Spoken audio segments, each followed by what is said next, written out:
Hello friends, welcome back to lmsdaily.com. In this video, I will show you how you can add a user to the site admin role. Generally, most of the Moodle admins make this mistake that they have only their account as the Moodle admin, and once they lose their access to the Moodle site, then they cannot access the admin panel through the front end. So they need to reset their password and get access to the admin level. Now I will show you how you can add another user as the site admin on your Moodle site.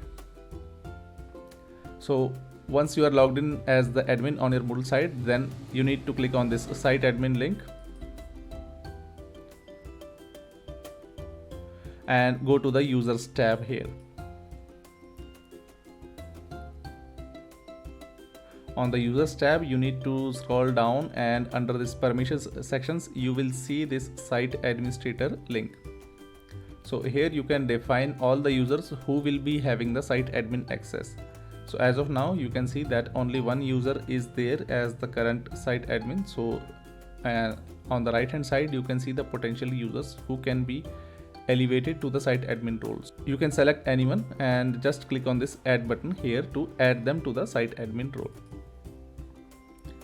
You can also choose anyone to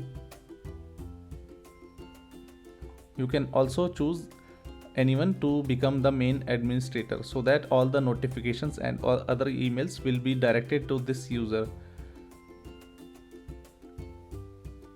So this is how you can add a new admin user to your Moodle site. Thank you very much for watching this video. If you like this video, please don't forget to click the subscribe button as well as press the bell icon for our YouTube channel. It will really help me to create more engaging content for you in the future. Thank you.